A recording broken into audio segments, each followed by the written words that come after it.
So Deeze probably knows the answer to this, but I'm curious. How did you originally get into the crypto space in general prior to Twitter Spaces and all of that? What was your kind of like introduction?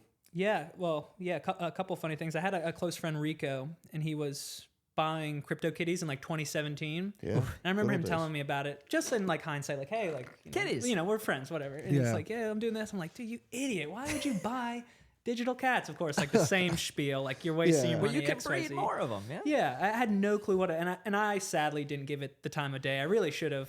It doesn't matter. Everybody. You would have lost money on the cats. Yeah. But I would have like art. It would have been art. Oh yeah. And I'd be like, oh, that's sick. But fast forward a couple years, I was using Instagram primarily to just share my art and connect with artists. And I was like, dude, I have a Twitter that I made in 2011. Never used it. Let me use that thing. So I got on and just followed like 1,000 people, bunch of artists. How did you find those 1,000 people? You'd follow one artist and you go to their followers and and you go to their likes and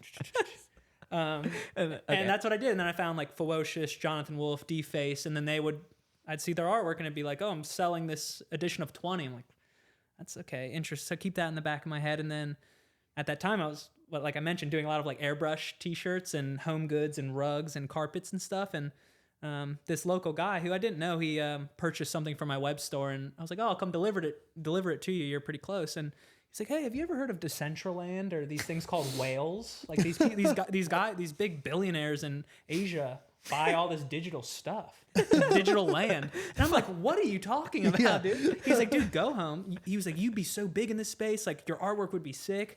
They keep it in mind, man. He was literally this guy.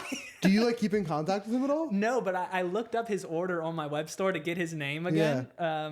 So I'm gonna reach out because I was like, dude, I've been in this thing for like 3 years now, kind of because you were like, dude, check it out. Billionaires. Then I was like, oh, my friend Rico, this is what he was telling me about. So, and then I was on Twitter at the same time. So it's like all these kind of culmination of these things came together, and then I think, I remember my friend Rico installed MetaMask on my computer. I was like, dude, what are you doing to my computer, man? Like, don't put anything on it.